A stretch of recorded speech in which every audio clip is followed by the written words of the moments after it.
I said, what you do is I'll take a folder and I'll put right on it, Connecticut Avgrad, active duty. And in it, you fill it up with money. And I keep everything going. And I buy everything that you need in support. And when the war is over, I'll look in that folder. If there's any change in there, I give it back to you. I said, you don't have to do anything. You just run the unit. So they said, geez, we never came across that at all. Because it doesn't happen. That's a unique case. So that's what they did. And it worked out very, very effectively and no problems at all. We initiated many, many new contracts with them. And when the war was over, we gave them their change back. So that was a little different. But what happened then, see, is that the national influence all changes to preparation for mobilization. Where we used to be big-time community action as the extra stuff, or youth programs as the extra stuff. And we were recognized 3 times by the Secretary of Defense for our youth programs in Connecticut. We were dynamite. And so it then switched to total mobilization, total activation. And it really exploded under General Martin, a little bit under Cudno, and kept on going. But under General Martin, it expanded significantly, and under General Evon. General Evon just activated 2 units a week ago to go overseas. So that, and the difference was that a lot of times they didn't need full units. For example, we used to activate elements of the AVCRAD to go all over. I sent units to 30 countries, or elements of units to 30 countries, including even our band to the Philippines to celebrate the 50th anniversary of the World War II. But so, I mean, the travel was extensive throughout the Guard, throughout the nation. I mean, when I say Connecticut, I really mean the nation. And the Connecticut AVCRAD was activated, and they did a wonderful job. And they were activated many times separately as elements. But one of the things they did were recognized for the AVCRAD, there's a repair and there's a utility and whatever recovery portion. And over in Iraq, for example, they were credited recovering $100 million worth of aviation repair parts and putting them back into the inventory. They got a hold of a couple of trailers and they just put out the word across. Anything having to do with aviation, put it in that trailer. And they were able to recoup $100 million That's huge. of repair parts. The other thing they did, they were responsible for shrink wrapping all the helicopters that came back from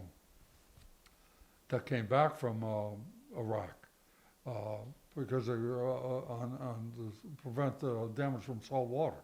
So they had to shrink wrap every aircraft. Everything else they did too was do agricultural inspections of everything coming back, so that they didn't bring back any unwanted, elements, pollens or whatever. So they did the aggregation, inspections. They did the shrink wrapping. They did recover the parts. Plus, they repaired the aircraft. So they were a heck of a unit. There's only 3 in the United States. We have one of the best ones. I'm very proud of that unit, the AFCRAD. And so that pretty much ended in '92 when I got the TAG job. So you were appointed as the Adjutant General by Governor Lowell Weicker in March of 1992. Now, at that point, you were a very senior colonel in the Connecticut Guard. And so, first of all, how did the position become vacant? Because it was sort of midterm, I think, it was a 4-year term. Well, the governor fired the Adjutant General. He fired General Gorowski. There was a little cockpit problem between him and the governor. And then also the Cindy Bowden death in Iraq caused a problem. The AG took some actions and didn't tell the governor about it. And I want to leave that part private. Sure. But suffice to say that Weicker wasn't happy with him and he fired him. So they had an opening. And Yeah. do you recall approximately how many other senior officers were in contention to be appointed? Well, that's the funny thing, that throughout my whole career as a second lieutenant, I was only interested in where I was at and preparing myself to go forward. So that's why I did all these extra things, for ever and ever. I was involved in many, many things. And so, number one is I was happy as G3. O'Neill appointed me as USP&FO. He didn't ask me. He had sent my name to Washington, and I was appointed. Of course, I went down there as Secretary of the Army, the whole deal. I knew about it after I was told. Well, I wasn't interested in the AG's job. And I was, quite frankly, very naive. I didn't realize the national fight for a position at that level. As I found out later on, they had like 40 people put in for that job throughout the United States. Several from Connecticut also. And they had all sent in binders and inch thick with all the I Love Me wall was in there, all the OERs, all the accommodations, everything. Well, I didn't do anything. I never submitted a letter. I never asked for it. I never asked anybody for it. One day I got a call from a person who worked for the chief of staff up there. And we had a coffee, and he started asking me. Chief of staff to the governor? This is Governor Weicker. Yeah, to his chief of staff or the National Guard chief of staff? No, governor's chief of staff. He worked for the governor's chief of staff. Sorry. And so we went for coffee. I knew his name. And I knew that he knew people in the Guard because there was a Friday night card club that he was a member of. There was 2 or 3 National Guardsmen that played cards. And evidently in all these conversations, my name popped up several times. And so he asked me for a coffee, and I went. And he said, we know a lot about the National Guard down there, but we're not sure of some things. I said, I'm looking, I said, what the heck is this about? And I said, well, tell me what you think you know, and I'll tell you whether you're right or wrong. So they threw out some names. And fortunately, he did that because there was a couple of names he threw out. There were very good people that they had the wrong story on. So I was able to re-clarify that, put them in good shape. So that was the end of the coffee. About a week later, I got another call for a coffee. And this time, he said, General Goreski has a council of colonels down there. And we don't have a council of colonels, so we want to. And I said, wait a minute. I said, number one, I want to tell you flat out, I don't like Goreski worth a bean. But I am not the kind of a guy that blows away my boss. So I said, any discussion about that is over. And he said, well, we're going to make some changes down there. And I said, well, if you're talking to me about the one-star job, I said, I don't want it. And he was shocked. And he said, why not? And I said, because I got a better job now. I said, why would I go from a decision-making position into a non-decision-making position? I said, I wouldn't take it. Well, he went away. So I got a call from the chief of staff of Weicker. Come up to see him. So I went up to see him. And he said, you got an appointment with the governor in 10 minutes. So I had met Weicker a couple of times very early on when I was in the parade business. I held him out of a parade and his people one time. But fortunately, he didn't remember that. I was a captain. Anyway, I went in to see the governor, and the first thing he said to me, he said, Gay, I want the politics out of the Guard down there. I had no idea where we're going. You know.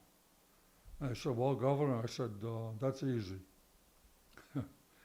And Weicker was quite volatile, as you know. And he got a little bit volatile. He said, blah, blah, blah, blah, blah. I said, how are you going to get the politics out of the Guard that's been down there for 75 years? Yelling at me. And I said, Governor, I'm not. I said, you are. And he looked at me. He said, what do you mean? And I said, when the telephone rings, don't answer it. I said, if you answer it, there's politics in the Guard.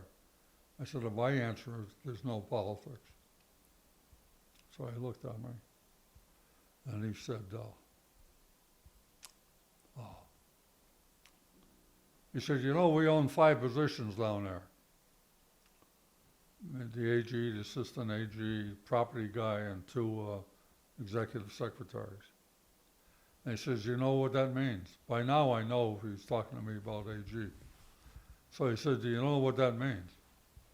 And I said, yes, sir, I do. I said, it means I'm not bulletproof anymore. And he said, what do you mean? And I said, well, I've been appointed by the Secretary of the Army. I said, I can only be removed for cause. And I said, quite frankly, I'm not that dumb. So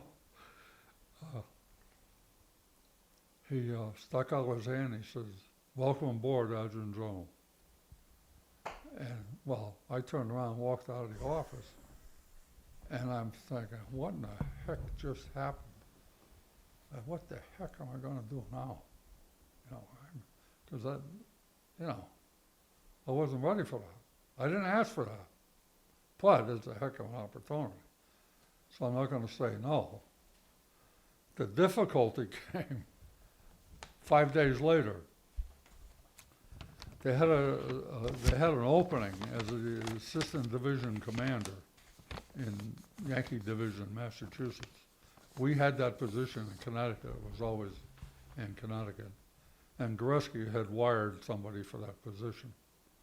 And he wasn't qualified in my mind. So I called him in and I told him, and he was going to go to the IG, he was going to grab a lawyer, he was going to do all that stuff. And he said, that's my position. He had a certificate of eligibility from the National Guard Bureau to be a general officer. So he had some strong things. And I said, I recognize all that stuff. But I said, I don't care what you got. I said, I'm not going to recommend you because you're not qualified. And he asked me what was going to happen. I said, Saturday morning, I said, I have a car leaving here to go to Boston. I said, you can be in it or not be in it. But I said, the other guy in that car is a Colonel Buck. He's a battalion commander. He's from the Fairfield County area too, matter of fact. And he's a Vietnam veteran. He's a West Point graduate. He's the president of a company. And I said, he's going to be interviewed for that job. And I said, if you want to be interviewed, you be in the car. And he said, I refuse to be interviewed for a position I already have. It's up to you. Well, as soon as Buck saw the division commander, West Point, Vietnam, whatever, he had tickets galore. Obviously, he got the job as a division commander. So anyway, I got called up to Weicker's office. This is 5 days after I got promoted. Now I'm not bulletproof. So. And you now went from colonel to major general. Yes, yeah. But I'm not bulletproof. Yeah. So Weicker says to me, we got a problem here with the appointment of the general officer. And he said, why won't you promote so-and-so? And I told him, I said, he's not qualified. I said, he's a good man, he's got a lot of qualities, but not in this particular area. I said, he's going to be the assistant division commander of an infantry division. I said, he's never slept in a tent. He said, he's totally unqualified for that job. And I said, I can't appoint him. So, or have him appointed. So he said, blah, blah, blah, blah, blah, blah. He said, why won't you do it? I said, Governor, I says, I've been on the Guard almost 40 years. I can look in the mirror every day of the week and not feel bad. I said, I'm not going to start now. I said, I cannot promote him. And he said, what do you think of the men and women of the 43rd Brigade would say if he was promoted? And I said, Governor, they would barf. So, much to Weiker's credit, loved the guy. He stood up, put his hand out, and he said this to me, about 10 words. Those 10 words allowed me to run the Guard properly. He said to me, it's a military decision. You're the commander. I support you. And he stuck out his hand, shook, and walked down the office. That what allowed me to do everything in terms of appointments, promotions, jobs, politics, out. He really wanted to take politics out. That allowed me to take politics out, those words. And Governor Weicker had served in the Army as an He did. officer, I think, in the JAG. Well, he went to OCS in SIL. Oh, he did. He was an artillery officer. Now, what he served after, I don't know. Yeah. But you're right, he was on active duty. So he had that little military association. But those 10 words allowed me to promote people that should have been promoted, evaluate properly, not worry about who you own, who you know, Chris Dodd, this, not that. Because politics always play a role. That was a case then, of principle, that I just would not do that. And if I had to turn the job in, fine, I'll go out and get another job. I'm not worried about working because I know how to work. When I was a captain in the artillery at Ansonia, I had the need to put in a letter to withdraw a top secret clearance from one of my full-time employees. And we used to go to Bliss all the time. We used to fire the weapons down there all the time. All our stuff was in El Paso, all our training. Well, they got hooked up with a lady from Juarez of questionable background, fell in love, and was going to marry her. And when he could, he was in Mexico. So I put in a letter to pull a top secret clearance. The letter went through. Next thing I know, my boss's boss, the state air defense officer, he was the boss of the battalion commanders, came down to see me, and he said, we got a problem with this letter. And I said, what's the problem? And he said, well, the family went political, and they contacted Tom Dodd of Nuremberg trials, Chris's father, and they went political with it, and Tom Dodd wants it solved, wants it resolved.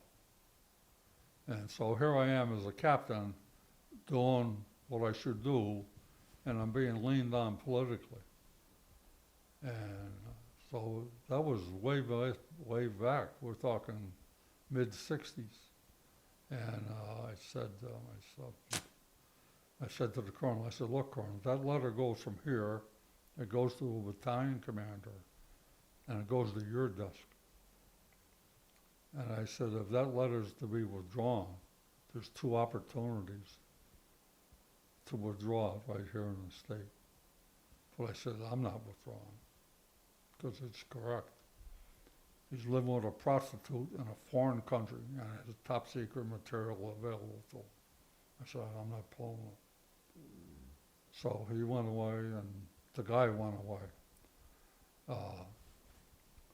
Much later on, when I was at G3, the best job that I ever had, I interviewed 11 people for a vacancy. I made a selection. Now, I filled out all the paperwork to go to personnel and went down to the full-time personnel office. So everybody in the building knew who I selected. But what the deal is you recommend and the AG approves. So I went upstairs. The next thing I got to do was I got a call from the AG to report to his office. So I went down there, reported, and he said, I want so-and-so for that position. I said, that guy does not have the capability to do this job. I said, nowhere near the capability to do this job. I said, you know. So anyway, we had a beef. I left, he left. And so for about eight or 9 days, Chief of Staff came down to me. He said, you got to change that. I said, look, the way the regulations are written, the Adjutant General has full authority to accept that promotion or a recommendation or not accept it. I said, but I'm not going to change it. I said, everybody in the building knows what I did. Everybody that was interviewed knows what I did. I said, the one thing he can't do is he can't force me to lie. If he doesn't want my guy, that's fine. I'll have to put up with it because he's the boss. But I said, I'm not changing it. So we had a run and gun battle for about 10 days. And he came down a couple, 3 times. And he said, you're only hurting your own future, this, that, and the other thing, whatever the heck.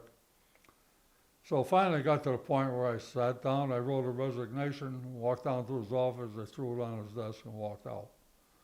So I was home for 7 or 8 days. And now again, what I'm saying, now what am I going to do? Well, what happened is I got a call from the Adjutant General. And he said, I'm going to come out to your house at 1 o'clock and pick you up and we're going for a ride. I said, oof. Is this General Walsh? No, this was very much later in my career. Oh. I was G3. No, this is right. General Gore, Oh, yeah. who also got fired. Mm-hmm. So anyway, we went for a ride. We went down to the Connecticut River on the dike, and he said to me, walls have ears, meaning he didn't want to talk in the building. So I said, well, it's psychotic. So anyway, he said, you got to come back. I said, John, well, I sorely want to come back. But I said, I am not changing that. I said, if you want that incompetent guy in that job, that's your decision. And which was his decision.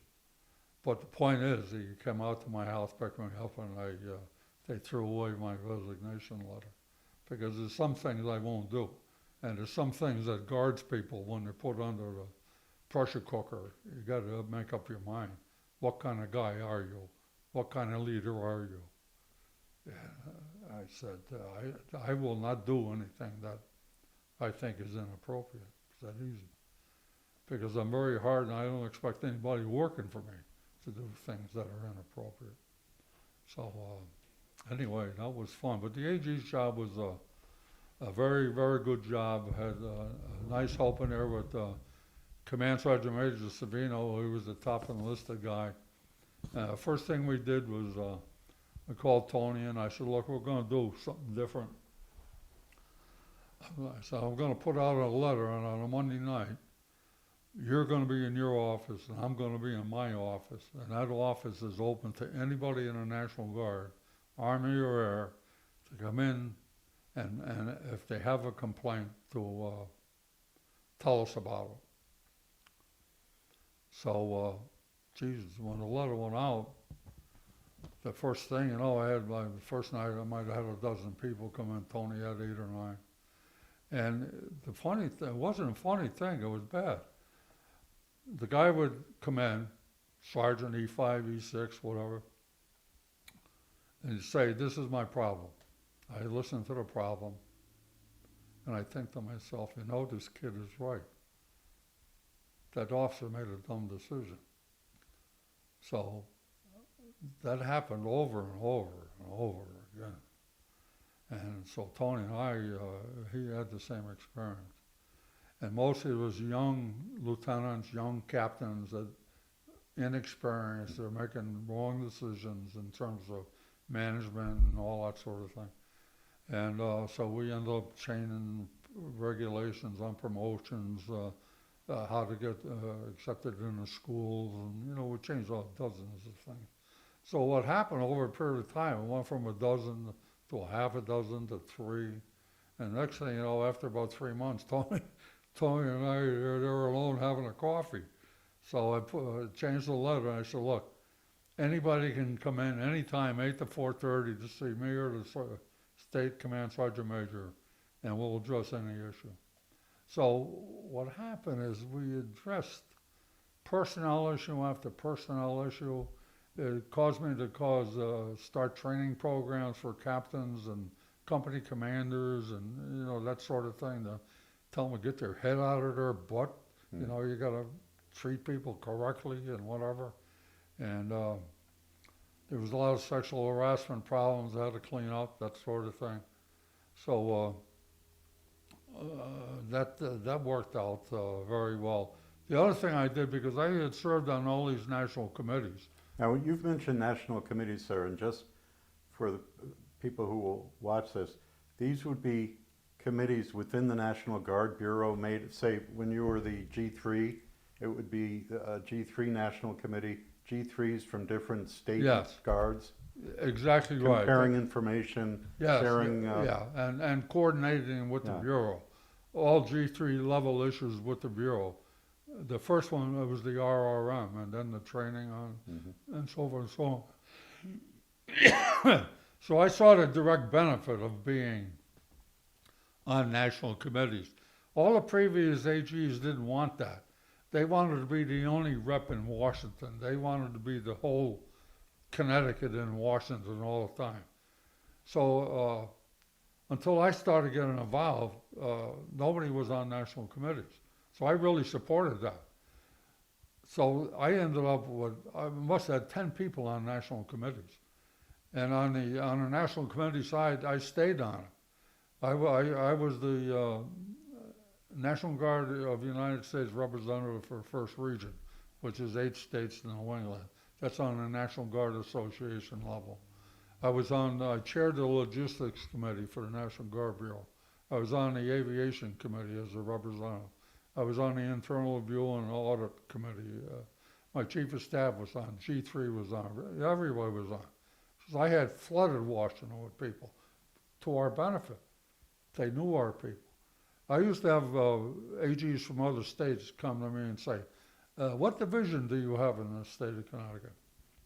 I said, geez, we're too small. We don't have a division. He said, well, you have an E-Brigade. I said, no, we're too small for an E-Brigade. So why the hell are we hearing about Connecticut all the time? Because we were all over the place. So I had the visibility. Well, visibility gives you a personal association. I was able to fight for brand new programs, fresh to the Bureau, brand new, and get them into the state of Connecticut. Before, we used to be, when they laid out the roller states, we'd be 4 or 5 years out before we got a program. I got them first. One time I beat out the National Science Center for a brand new program. Community Learning and Information Network. And what it was a high-tech classroom and conference telecommunications center being put into the state by the Bureau, paid for by the Bureau.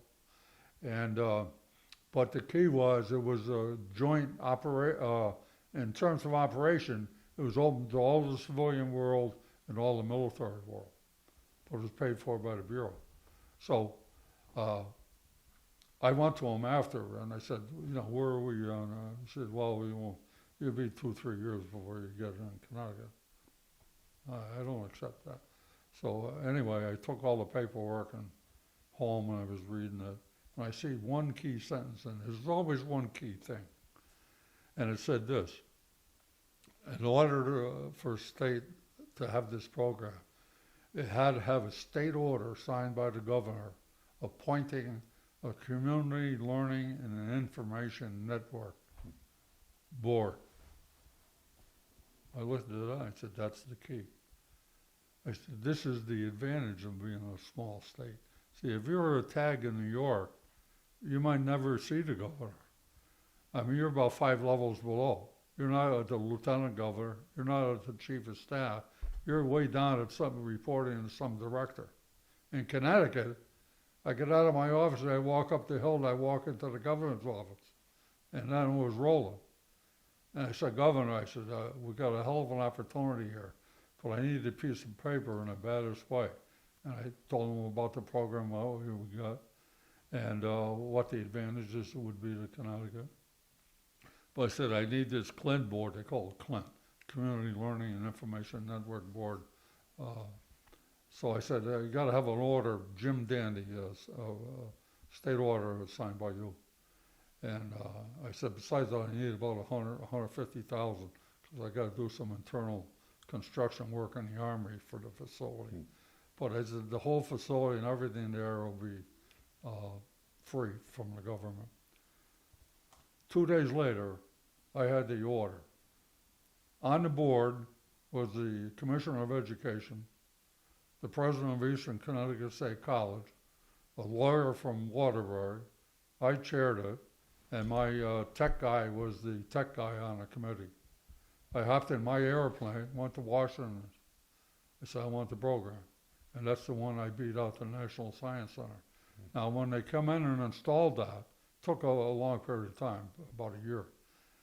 We had in '95, we had the best high-tech classroom in the state of Connecticut and the best teleconferencing center.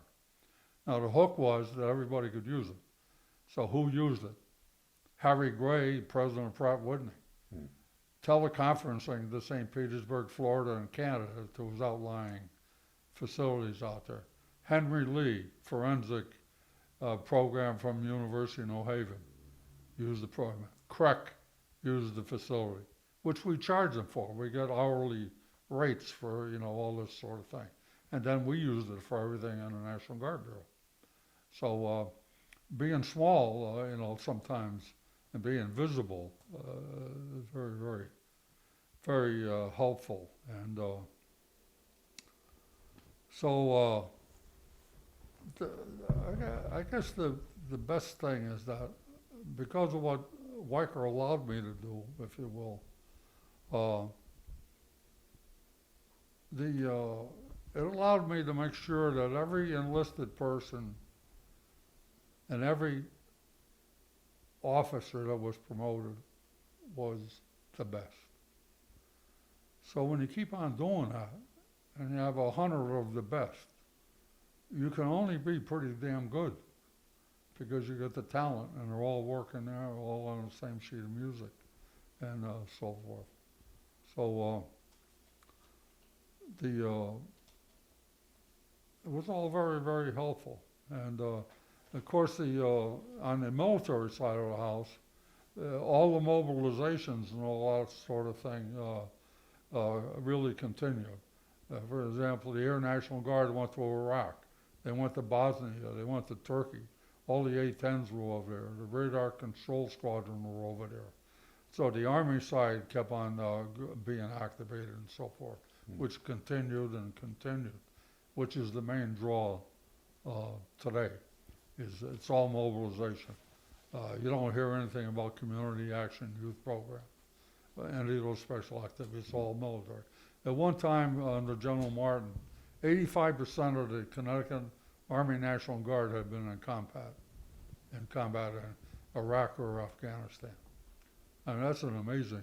That is amazing. An amazing figure. Yeah. So I guess there's 4 or 5 things that I take as AG that I'm very, very happy about. And the OCS thing came back in big time when I was as the tag. They're having a realignment nationally with the Vietnam cutback. They were cut the active army back from 1,000,000 to 500,000. Colin Powell wanted to cut the National Guard from 350,000 down to 219,000. I got in a major battle with, and so I was called down by the director of the Army National Guard, he and I, to meet with the commanding general of First Army and his full staff. And they want to take 30,000 positions away from the National Guard, and with this cutback. So they didn't get their 30,000 positions, and I took it was a little bit of a war. They went in there loaded for bear. They wanted to kill the National Guard. They didn't want to kill the reserves, and they were very good to the reserves because they control the reserves, particularly control the money portion of the reserves. And money, as you know, the business, it's everything. It's training, it's maintenance, it's equipment, it's facilities, it's whatever, you know. And they had control of the Guard. They don't have control of that. So they were very supportive of the USAR versus the Guard, and they tried to get 30,000 positions. And I was able to, argument-wise, because I always knew the numbers, and the Commander General was there. I finally ended up telling him that your staff doesn't know what they're talking about, and they're giving you the wrong numbers, and these are the right numbers, and whatever. So he expected to see the Chief of Staff of the Army and say, I just got 30,000 positions at the end of this meeting. And it didn't occur. He didn't get the position, so it might have cost me later on. But anyway, all these things roll up all the time. And when they're doing a national realignment of divisions, they were cutting back all the forces. And they're obviously they cut back the National Guard, not to the extent they wanted. But they had 3 divisions in New England. The 26th was in Massachusetts, and 42nd in New York, and the 11th in Jersey. And so we had a national force structure meeting, and they were going to take 2 divisions out of New England. So there was a big war as who's going to get that one remaining division. Now the trade-off was for the states that lost divisions, there were going to be 2 of them, they would get an E brigade, which is an enhanced brigade. Instead of 3,500 people in it, there's like 4,500. More units, more equipment. It's a big advance, enhanced, they call it brigade. So that was the war battle. And so the 8 states in New England, we all met and had a big 3-day session down in Washington. And the Massachusetts lost the 26th and Jersey lost the 11th. They both got E brigades. The New Hampshire unit, Vermont National Guard wanted which they already had, was the mountain school. They wanted to, that was their main thing. They don't retain the mountain school. So what did I want? And who knew more about it than anybody in the room but me? I wanted the OCS program, which was the leadership brigade. Now, I'd been with them as a second lieutenant, as a major, as a lieutenant colonel, as a colonel. Now here I am as a tag, and I said, that's what I want. Well, there was so much focus on the divisions and the E brigades, I was able to steal the leadership brigade for Connecticut. Perfect unit for Connecticut, perfect unit for our size, and perfect unit to give us major visibility nationally. So that's how the leadership brigade came to the state of Connecticut, which is an outstanding unit now. Now the second thing that I'm very happy about really went along with, compatibly with that, and that is the hiring of a guy named Chuck Sheehan, Major Sheehan. Then he's a general retired now, and he's an engineer, and he was the facility engineer for the Air National Guard. And at one time they were going to go through a conversion from A-10s to F-16s, and there was 12 major construction projects required up there, and Chuck was the facility guy in charge of all that. And it didn't work out at the end. They changed it at the end. But the point is, they had these 12 projects, and I used to have quarterly meetings on, all the facilities, Army and Air in the state of Connecticut, all state construction and all federal construction, and all state and federal programs that affected us. And so every time I listened to Sheehan, he had 10 projects going, all on time, all under budget.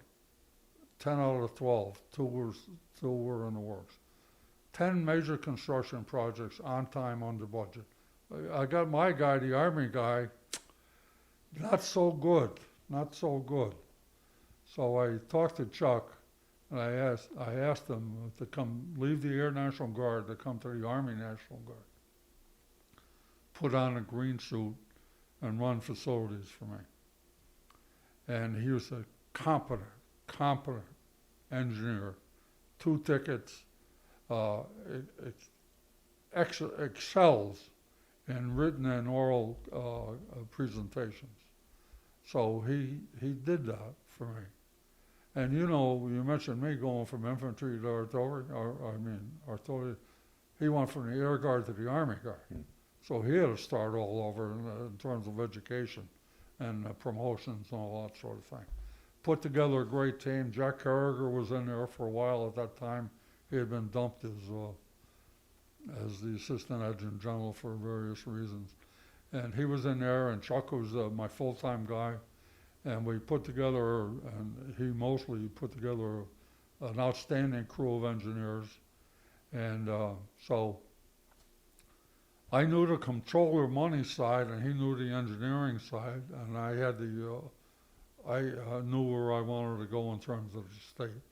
So between us, we put together, number one, as what was required to get at the national level money, was we had to develop a 10-year and a 15-year master construction plan for the whole state in order to be on the Army level monetarily, to be able to get into that pile of money to get construction money back into Connecticut.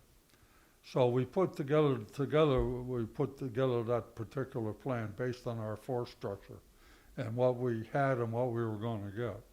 And so we had the plan ready. He took care of the facilities and the engineering and the design side and all that sort of business. And I worked with the congressional delegation to get the money. So we had the plan there. We were on a national level monetary business, so we would be eligible for money. We had the plan to make us eligible. We had the contracts ready to go. And we started on an area of just major construction of the facilities in the state of Connecticut. The first thing we did was put Niantic on water and sewer. There was a major facility with 90,000 training man days a year, and we had septic tanks. And that wasn't going to work a long time. So the first project, through an environmental guy that I had, best in the state, was work for Chuck. And he's a general just retired at Edinburgh. And so we ended up putting that whole place on water and sewers, which has allowed the facility expansion down there. And we got money in there, like $35 million to rebuild the AFGRAD. I got a couple of $5 million supplemental packages. I got $15 million for the redo the aviation facilities in Windsor. Got millions and millions and millions of construction money and project money because we're all ready to go ahead to support the. They used to hold a congressional breakfast once a year, every January, with the delegation in Washington, and the senators would come. Joe Lieberman, one of the finest guys I ever met, and Barbara Kennelly and Nancy Johnson, New Haven lady there. Rosa DeLauro. Rosie, got $12 million for her one time for the Air Guard. So I would brief them on where the posture of Connecticut and where we were and where we wanted to go, what we needed their support. So they were very good. But over the years, that program, of course, kept on expanding as when I retired, Cudno did a little bit Under General Martin, there was major expansion of facilities. Continued under General Evon. The latest was the aviation facility that I had built in the 90s. He rebuilt again. But in Connecticut, with the talent that was there, mostly from Chuck Sheehan, General Lukowski, General Heddenberg, I mean, I had talent in that group.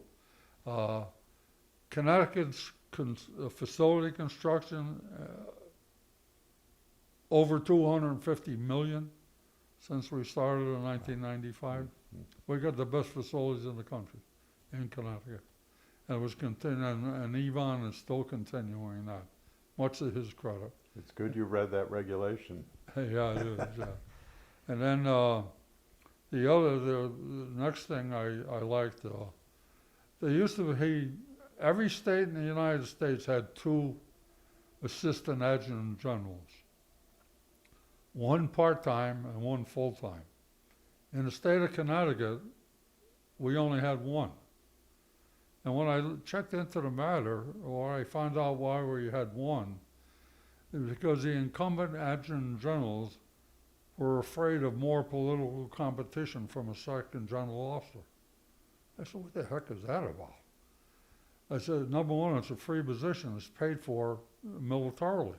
They only draw a military salary. No state associated. It's not a job. It's nothing. No cost to the state.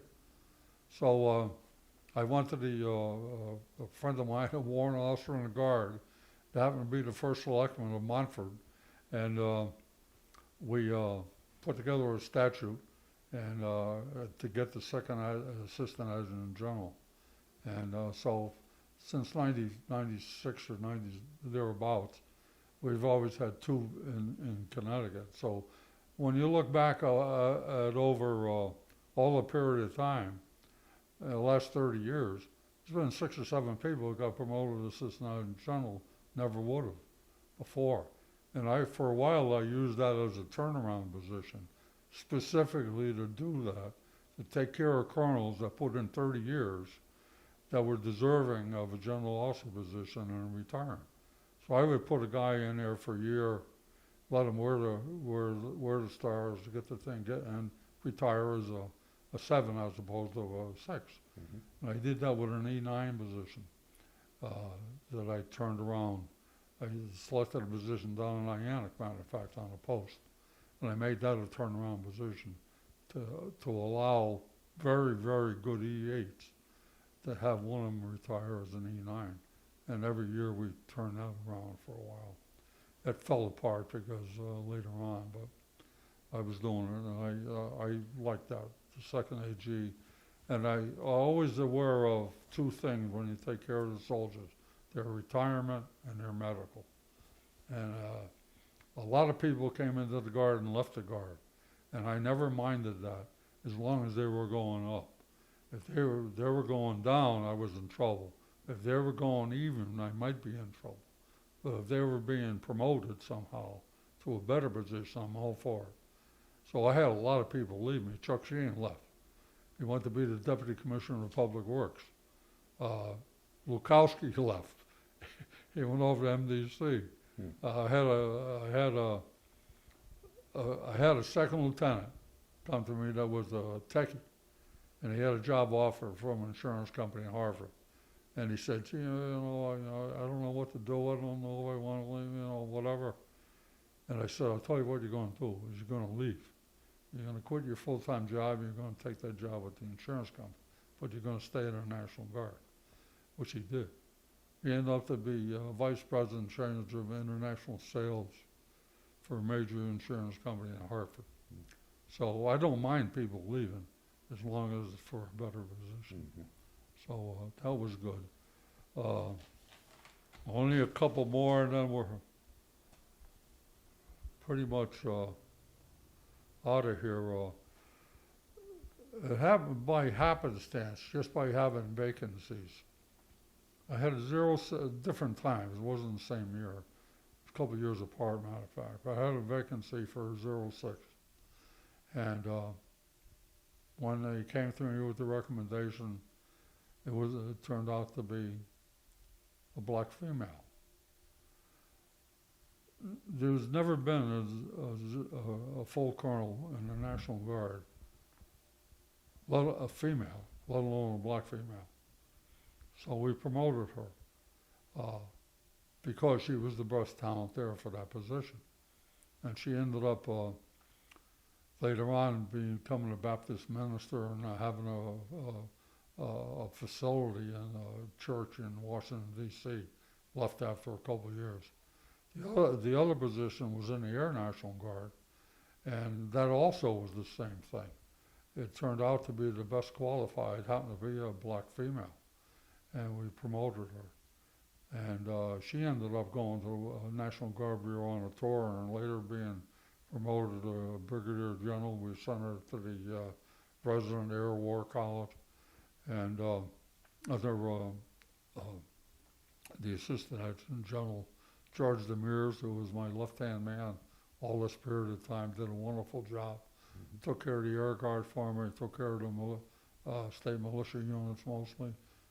Super loyal guy, hard working. But anyway, we promoted the first two females in the state of Connecticut we had the opportunity to promote, and they happened to be black.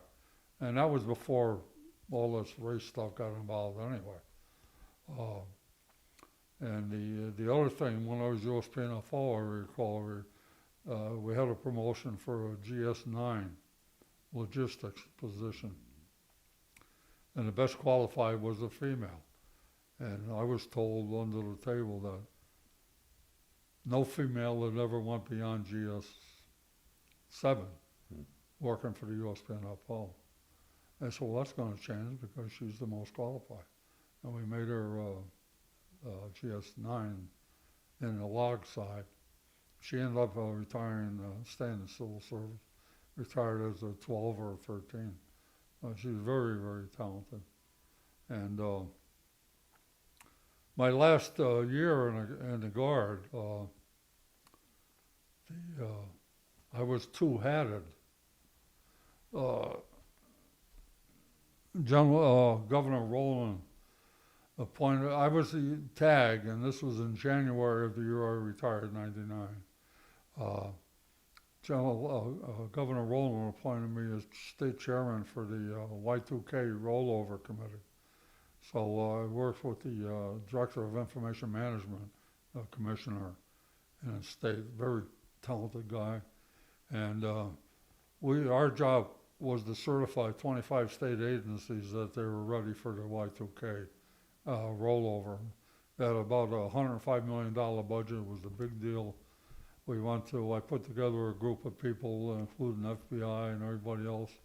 We went to each county in Connecticut, and we briefed all the emergency response people, fire chief, police chief, mayor, selectmen, and all that kind. And then I held a statewide convention to put it all together at the end. And as it turned out, we upgraded most of the systems in the state of Connecticut. And as it turned out, there was no problem with the rollover of Y2K. So I was two-hatted from January till June when I retired, and I continued through the end of, right up to December 31st, 12 o'clock. Mm-hmm. And Governor Rowland, we had a big event, a New Year's party at the Hartford Armory, black tie sort of a deal, $500 a couple. And we were all at the Armory by direction because the Emergency Operations Center is right downstairs. So at 11 o'clock, all the commissioners and the governor and I went down to OEM, and we watched the ball come up at 12. And when all the lights were on, we were happy.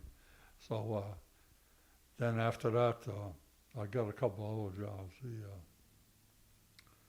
The heck did I do? I did the Y2K rollover. The next thing he appointed me, this was in January now of 2000, I was retired. You had retired from the Guard by then? Yeah, I was out and all done. He asked me if I would be the president and CEO of the tall ships when I came to New London in 2000, Opsail 2000. And we had He had actually fired the president and the CEO, and they asked me if I would take the job. And they said to me that you don't have to fall on your sword for this one because it might not be dual. Chris Dodd was the co-chair nationally with John Warner, the other senator. So I told him I would take it because I'm thick, and so I worked down there for 10 months. And he gave me, I went down there the night of the election, and I said, I know how the board formally elected the president. The governor wanted me, and so I met with the board, and I told them how the evening was going to go, that I was going to be elected president and CEO. And I said, the reason I know that is I have a check in my pocket for $6.2 million. And I said, if I'm not elected, I go back to Hartford with that check. So that was the initial state funding for OPSAIL. And we had all the tall ships from not all over the world, but most of the world.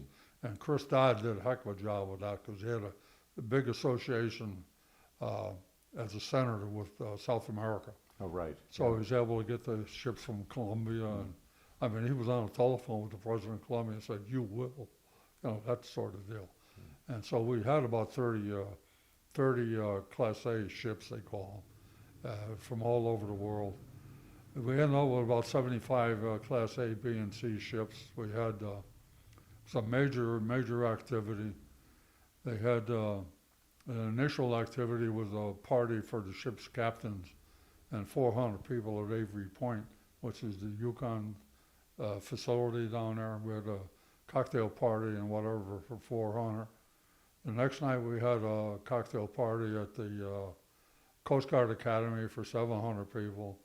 That was followed by one at the fort for 400 people and the captains again. And we had 1 million people show up in 5 days. They were in terrible, terrible shape. They knew, they had put the entertainment side together pretty well. They had a full-time entertainment director. And they had a small full-time staff, but nobody had ever been down to the water and said, where we're going to put all these ships. And when I went down to the water, I was a little bit afraid because there wasn't sufficient facility. And so with the Deputy Commissioner of Public Works, big help, and all the big guys in Connecticut, Manafort gave me, well, first of all was getting a senior moment here. Can't think of the real big guy, but I will in a minute. He gave me 1,300 tons of asphalt for London to build parking lots and build areas and redo a pier and all that sort of thing on the house. Manafort sent down all his equipment, graders, dozers, and tar spreaders or whatever they are to make the parking lots and everything. We removed 50,000 tires from a place because we needed the property.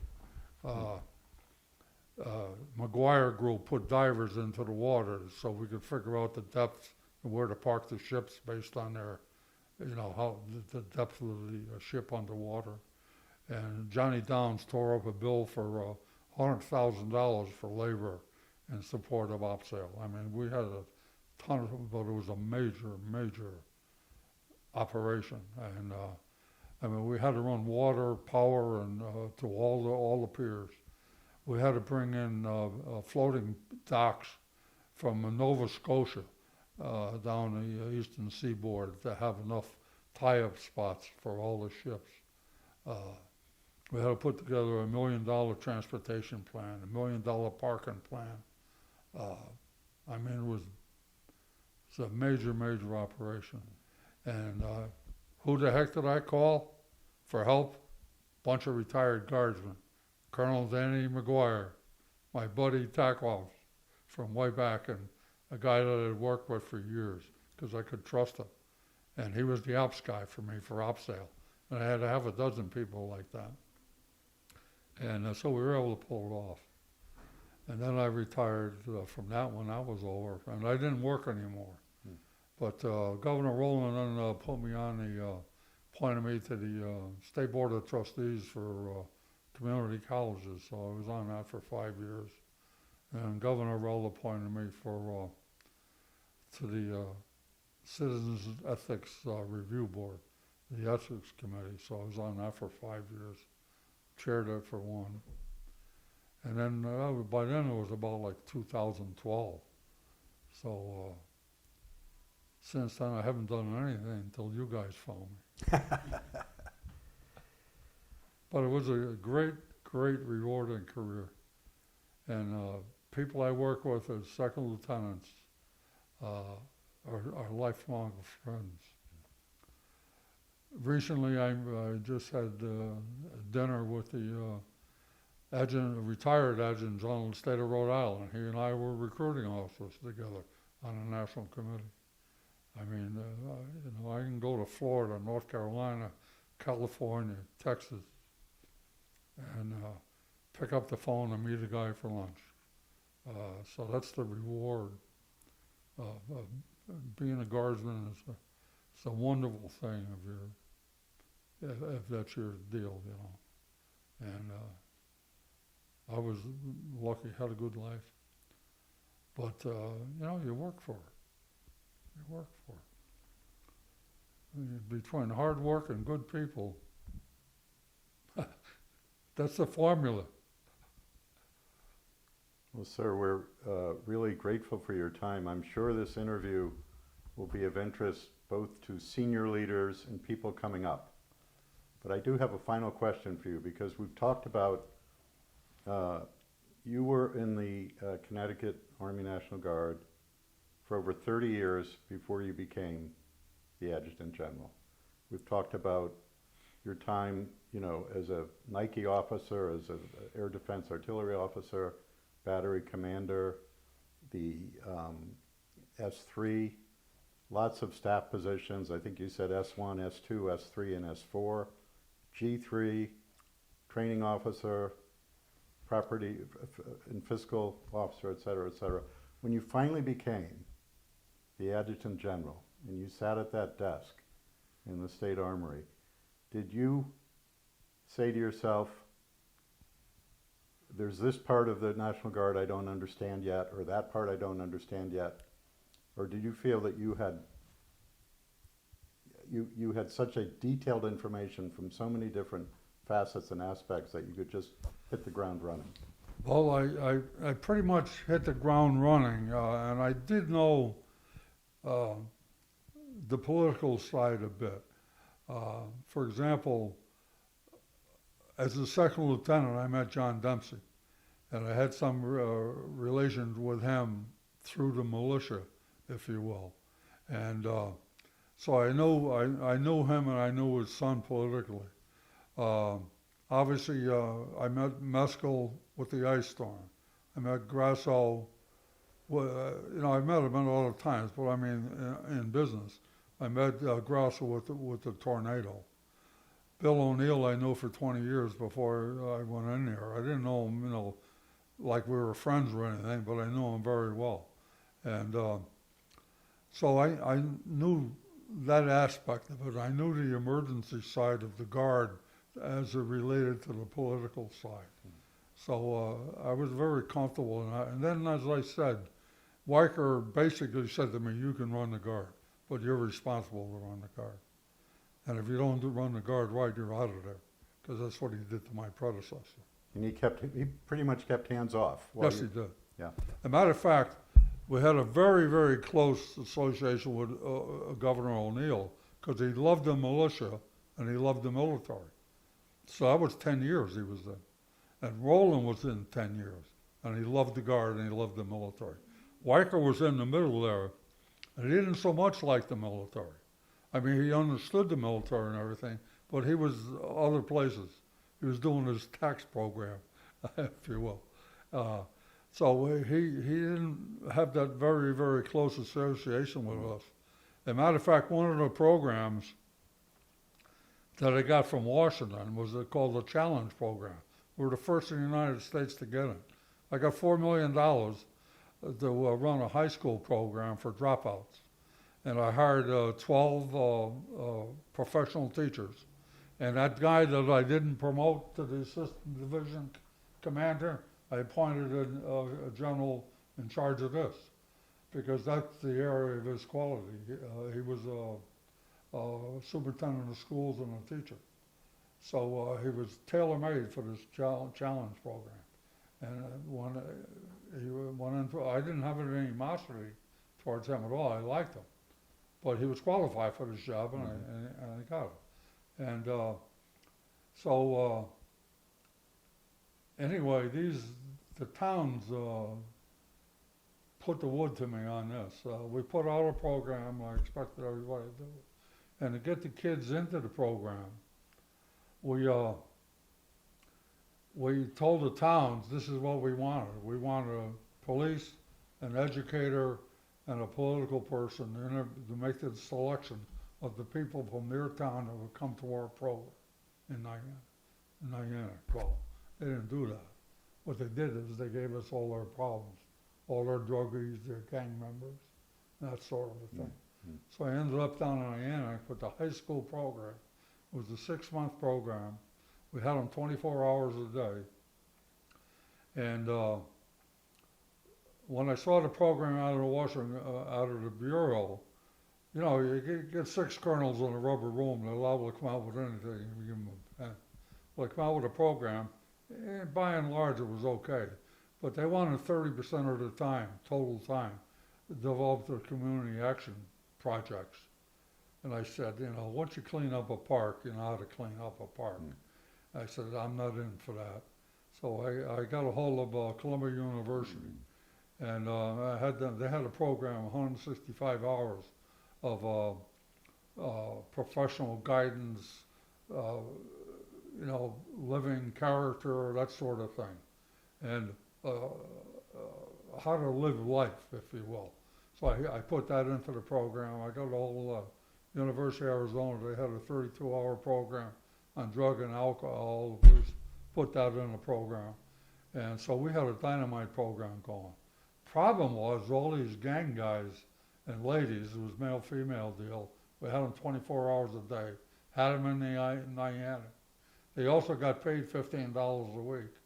And that was to show them, we had bank accounts for them, show them the money side of working, that sort of thing. It's a hell of a program. We brought them down to Montel Williams show in New York. I had Chris Dodd speaking.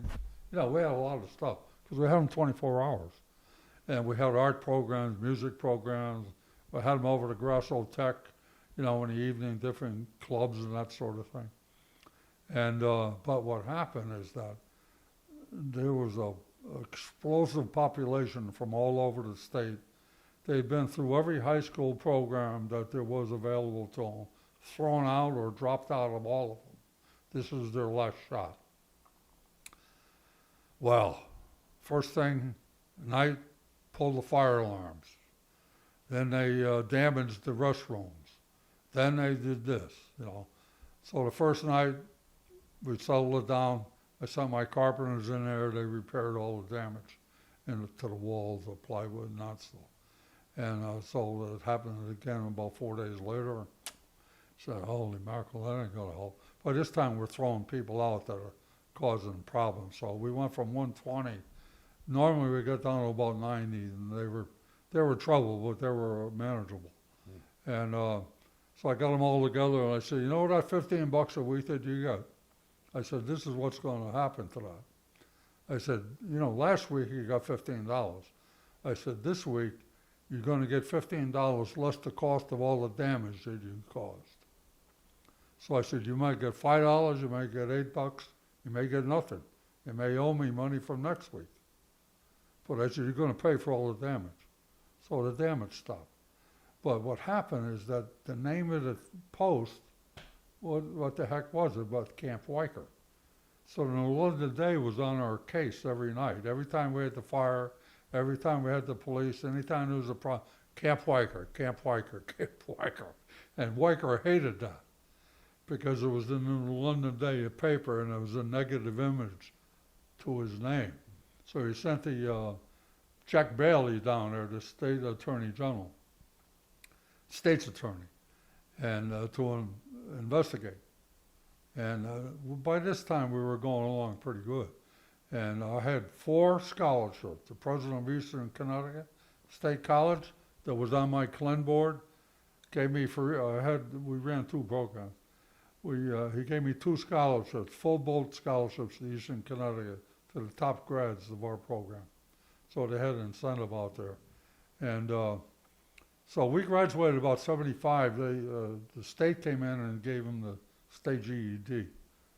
And we had passed, we were about 80%, when every other program in the state of Connecticut was below 35%. And so we were very successful with it. But that Weicker thing, Camp Weicker. So myself and Jack Bailey had to report to the governor.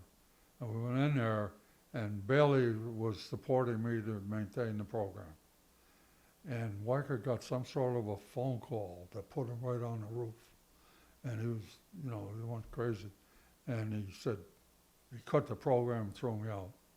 And so we lost the program. So, but that was one of the ones we fought for and got right up front. It's a great program. As a matter of fact, it's still running nationally, but we don't have it in Connecticut anymore because of that. And now it wouldn't happen with the name Camp Net. I didn't like that either. I fought against that and lost. I met Colonel Net 3 different occasions. So I know him personally. I respect him immensely.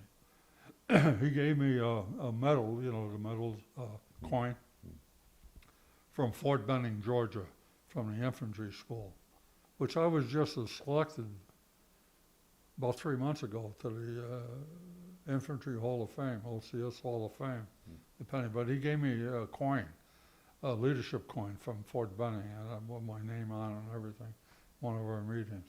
The reason I didn't care for that, number one, is they already had a building named after him there. The main building on the facility is named after him. But the main reason is, even though he was from Connecticut, he was a 1102 infantry, that he never came back to Connecticut after the war. He stayed at Fort Benning, Georgia. He lived there, he married there, he died there, he was employed there, and he did come back to Connecticut on a couple of occasions just for a day or 2 of visits, but that was it. He was recognized at Fort Benning. They have an avenue named after him down there with his name on it. So in my view, he was a Benning guy from Connecticut. We also had a colonel from Bristol, Wazinski, who had 3 distinguished service medals, was a hero of Second World War. He was a Bristol resident, married, lived and died there. When he got out of the Army, he joined the Connecticut National Guard. And he ended up, at one point, he was the commandant of the OCS program. So he was a Connecticut guy, a major business owner in Bristol, spent all his life in there. He had 3 medals that were just under the Medal of Honor. Now, Ned had the Medal of Honor. So if I were to change the name of the post, I would have made it Wazinski. There was a group of New Haven politicians that wanted Ned, and they won out.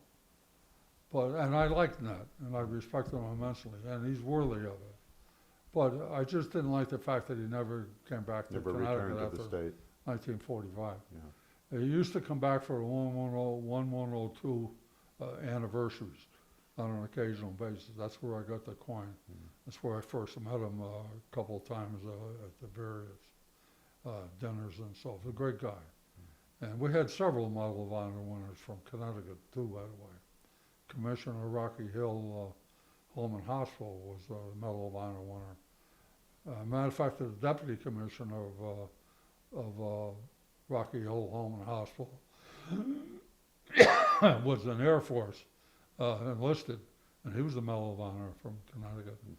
So there was a lot of Medal of Honor people, but it's Camp Net, and everybody's happy with it. So I mean, you know, I lost the battle. Well, sir, thank you very much.